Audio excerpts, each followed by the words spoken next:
আপনি এত দূরে দূরে কেন? এত দূরে দূরে থাকলে আর ভালো করে পড়া হয় না, তুমি ইয়ে করো তো, পড়া শুরু করো। স্যার শুরু করবো তো, বলি কি শুরু করার আগে তো পরিচয়টা হওয়া দরকার, তাই না? একটু পরিচয় হবো, দুজন দুজনকে চিনবো জানবো, তারপরে তো মন দিয়ে লেখাপড়া হবে। আমি শিক্ষক, তুমি ছাত্রী, হুম, এই তো পরিচয়। এখানে আবার নতুন করে কিসের পরিচয় পাবা? এই দেখেন স্যার, আপনি কেমন যেন স্যার স্যার স্টাইলে কথা বলতেছেন। আমি বলি কি স্যার, আপনি যদি আমার সাথে ফ্রেন্ডলি মিশতে না পারেন তাহলে আমাকে ভালো করে লেখাপড়া কিভাবে করাবেন? আচ্ছা ঠিক আছে, আপনিই তাহলে দেখেন কোন জায়গা থেকে শুরু করবেন। বই খোলো তুমি কোনটা, বই খোলো। আচ্ছা খুলছি স্যার। হাত ধরো কেন? আমি তো বলছি তুমি খোলো, বই খোলো। আচ্ছা ঠিক আছে। অবশ্য স্যার আমি কিন্তু খুব একটা খারাপ মানুষ না। স্যার একটা কথা বলি, আপনাদের আজকে অনেক সুন্দর লাগতেছে। আপনি একটু বয়সটা বেশি তা থেকে, তবে আপনি কিন্তু অনেক স্মার্ট। শোনো, তোমাকে আমি একটা কথা বলি। এখানে বসছো তুমি লেখাপড়া শেখার জন্য। আমি টিচার, তুমি ছাত্রী। ঠিক পড়ার টেবিলে বসে যেভাবে পড়তে হয়, শিক্ষকের কথা যেভাবে শুনতে হয়, সেই আচরণটা আমি তোমার কাছে দেখতে চাই। আপনি এমন করেন কেন? স্যার জানেন তো, আপনাকে দেখলে না আমার ইচ্ছা করে আপনার দিকে শুধু তাকিয়ে থাকি। এই দেখেন না, আজ কয়টা দিন হয়ে গেল আমি তো ঠিক পড়াতে মনই বসাইতে পারতেছি না। অবশ্য সামনে যদি এত সুন্দর একটা ছাড় থাকে তাহলে কি পড়াতে মন বসে? আর এত দূরে দূরে কি পড়া হয়? একটু আসেন না স্যার, একটু কাছে আসেন, পাশে আসেন, একটু হাতটা ধরেন, তাহলে তো আমার মনটা লেখাপড়ার দিকে যাবে নাকি? এই তুমি পড়বা নাকি? স্যার আপনি কি কোনো সমস্যা নাকি? আপনি সবসময় কেমন যেন দূরে দূরে থাকেন। আমার সমস্যা একটাই, তুমি ঠিক মতো পড়ো না। স্যার আমি তো পড়তেই চাই, কিন্তু এই যে আপনি তো আমাকে পড়াতে পারেন না স্যার। সারাক্ষণ এত দূরে দূরে থাকলে কি পড়া হয়? আমি বলি কি স্যার, এইভাবে সব সময় কাছাকাছি পাশাপাশি থাকবেন, তাহলে দেখবেন স্যার আমি ঠিক খুব মনোযোগ দিয়ে পড়বো না, স্যার। তুমি পড়ো তো, তুমি পড়ো। আচ্ছা পড়ছি, সরে আসেন না স্যার। এই যে পড়ছি স্যার, এইটা কি জন্য হবে স্যার? ও স্যার, এই যে যে এইটা এই যে বলছিলাম কি, এইটা কি হবে স্যার? আমি না ঠিক এই জায়গায় বুঝতেছি না, আমার একটু বুঝাই দেন না স্যার। না দেখি, ছাড়ো তো। আরে কি হলো স্যার, বুঝাই দেন না। না, শোনো, আজকে আমি আর পড়াবো না। মানে কি? তুমি একা একা বসে পড়ো, আমি কালকে পড়াবো। আরে স্যার শোনেন না। না, তুমি ছাড়ো। এত তাড়াতাড়ি পড়া শেষ করবেন স্যার? আর 10টা মিনিট। যা চলে গেল, ভালো লাগবে না কিছু। বুঝতে পারছি, এই সার দিয়ে না কোনো কাজ হবে না। সে তো আমার ভাষাই বোঝে না। এক কাজ করি, বাবাকে যেয়ে বলি এই ছাড়টা চেঞ্জ করতে। একটা ইয়াং সুন্দর দেখে একটা ছাড় দরকার, সে আমার মনের ভাষাটা বুঝবে।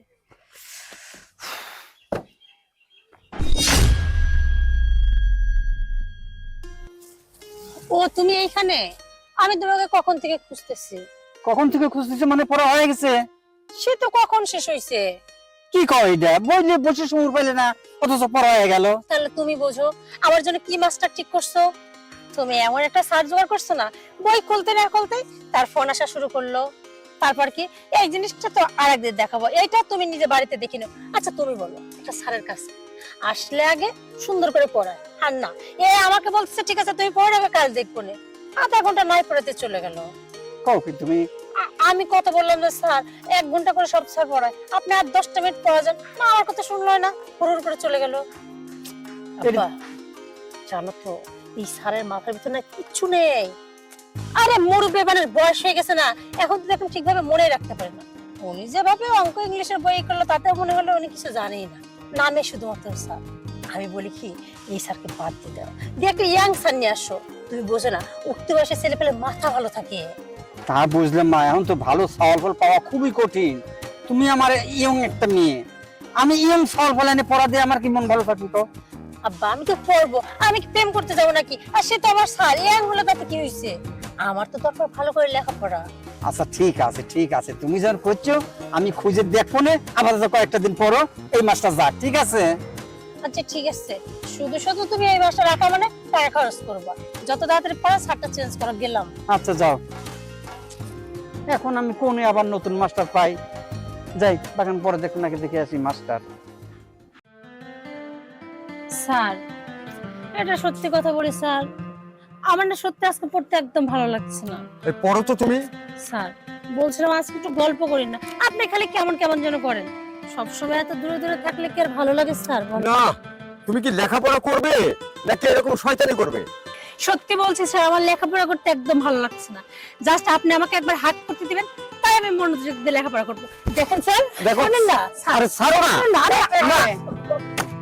ও বাবা শোনো না, এই দেখো তুই কেমন ছাড়িয়ে দিছে। হ্যাঁ দেখছো আমার পর সুযোগে আমাকে জোর করে জড়ায় ধরতেছিল। সব আমি দেখছি। কি কি দেখছো তুমি? কি দেখছি তুমি বুঝতে চাও না? বুঝতে চাও না তুমি? দেখো বাবা, তোমার কথা ভুল হচ্ছে। তুমি জানো তো, এই ফার্স্ট দিন দেখে না এই স্যারের কথাবার্তা তাকানো কোনো কিছু আমার ভালো লাগেনি। জানো তো বাবা, স্যার আমাকে বলছে ছাত্রী আর স্যারের মধ্যে ভালো সম্পর্ক না হলে নাকি লেখাপড়া হয় না। স্যারই তো আমাকে বলছিল আমাকে একটু হাগ করো, তাই তো আমি স্যারকে হাগ করতে গেছিলাম। আর তখন মিথ্যে কথা। হ্যাঁ, আমি মনে হয় কিচ্ছু বুঝিনি, কিচ্ছু বুঝিনি আমি। তুমি আমার কথা বিশ্বাস করতেছো না? না আমি বিশ্বাস করবো তোমার কথা? তোমার কথা আমি বিশ্বাস করবো? যেটা আমি নিজের চোখে দেখলাম সেটা মিথ্যা দেখলাম নাকি আমি? হ্যাঁ, আমি তো স্বীকার করতেছি, স্যার আমাকে হাগ করতে বলছিল তাই আমি হাগ করছি। ও স্যার তোমাকে বলছিল? তুমি আমার কথা বিশ্বাস করতেছো না, তুমি স্যারের কথা বিশ্বাস করতেছো। আমি সব জানি। তাহলে শোন, কিভাবে যে কথাটা বলি। আপনার বাড়িতে তো আমি অনেকদিন আপনার মেয়েকে পড়াচ্ছি, অবশ্যই অবশ্যই। কিন্তু এখানে একটা কথা আমি আপনাকে বলবো বলবো করে বলাই হচ্ছে না। বলেন, কোনো সমস্যা নাই তো। এখন দেখছি না বললে চলবে না। আপনি মেয়ে, হ্যাঁ, আপনার মেয়েটা যেন আমার সঙ্গে কেমন ধরনের আচরণ করে। বলুন। আমি একজন শিক্ষক, আমাকে শিক্ষা গুরু না হিসাবে মেনে আমার হাত ধরে টানে, বলে স্যার আমার কাছে আসেন, আপনার সঙ্গে আমরা এক মন না হলে লেখাপড়া হবে না। আবার থেকে থেকে জড়ায় ধরে আমি ছুটা ফেলা দেই, আবার ধরে। আমি এত নিষেধ করি, সে আমার নিষেধটা শুনতেছে না। এই অবস্থায় কি পড়ানো যায় বলেন? আমার তো একটা মান সম্মান আছে। আচ্ছা ঠিক আছে বাবা, আমি দেখতেছি ওটা। হয় আপনি একটু এটা তাড়াতে একটু দেখেন। আর তাছাড়া কিন্তু আমার হয়তো আর এখানে পড়ানো হবে না। আচ্ছা ঠিক আছে বাবা, তুমি কোনো চিন্তা করে না, আমি এটা দেখতেছি, আর কোনো চিন্তাই করি না। তো চলো যাই। আচ্ছা, তাহলে বুঝলি তো? বাবা আমার ভুল হয়ে গেছে, বিশ্বাস করে বাবা আমি ভুল করে ফেলছি, তুমি আমারে ক্ষমা করে দাও। আমার কাছে ক্ষমা চাই লাভ নেই, তোর স্যারের কাছে ক্ষমা চা। স্যার আসলে আমি ছাত্রী হিসেবে যেটা করছি সেটা একদম ঠিক হয়নি, আপনি আমাকে ক্ষমা করে দিয়ে। আচ্ছা ঠিক আছে। আচ্ছা তুমি কি জানো শিক্ষক মানে কি?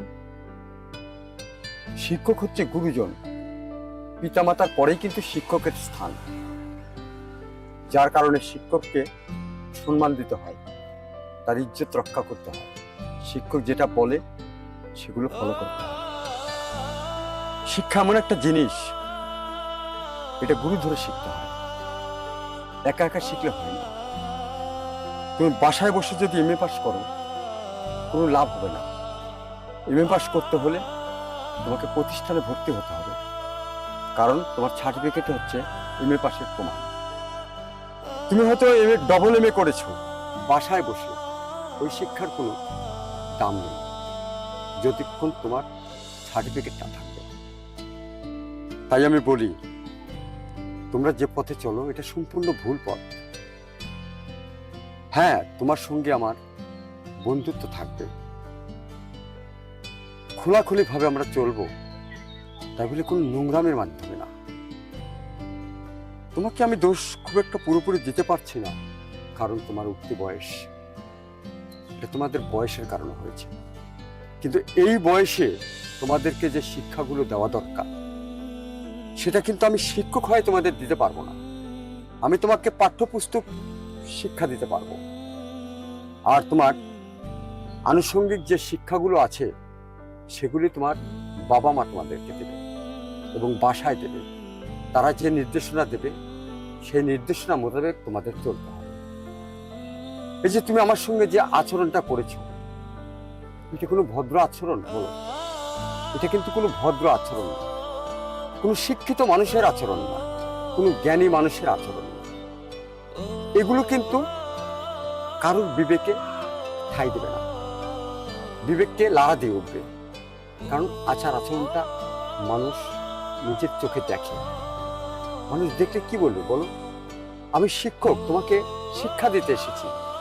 তুমি আমার সঙ্গে এই জিনিসটা যদি করো, এই আচরণগুলি যদি করো, একটা মানুষ যদি জানে, তোমাকেও খারাপ বলবে, সঙ্গে কিন্তু আমাকেও খারাপ বলবে। তার কারণ আমি শিক্ষক, আমার একটা ইজ্জত আছে, সবাই আমাদেরকে সম্মান দেয়। কারণ আমাদেরকে বলে আমরা নাকি জাতির মেরুদণ্ড। আসলে শিক্ষক জাতির মেরুদণ্ড, কিন্তু সেই মেরুদণ্ডের হার তোমাদের মতো মেয়েরা কিন্তু ভেঙে দেয়। হ্যাঁ, আমি বলছি না যে সব মেয়ে খারাপ, সব শিক্ষক ভালো, আমি এটাও বলছি না। শিক্ষকদের মধ্যেও কিছু শিক্ষক আছে যারা নোংরামিটাকে পছন্দ করে, তাদের কাছে শিক্ষা না নেওয়াটাই ভালো। আবার কিছু মেয়ে আছে যারা শিক্ষকদের সম্মান দিতে জানে না, তাদেরকে শিক্ষা না দেওয়াটাই ভালো। আমি বলি কি, যে ভুলটা তুমি করেছো নিজেকে শুধরে নাও, এমন ভুল আর কখনো করবেন না। বাবাজি, আসলে আমার মেয়ের হয়ে আমি আপনার কাছে ক্ষমা চাচ্ছি। কারণ ওর মাটা মারা যাওয়ার পর আমি খুব আদর যত্ন করে ওকে আমি মানুষ করেছি।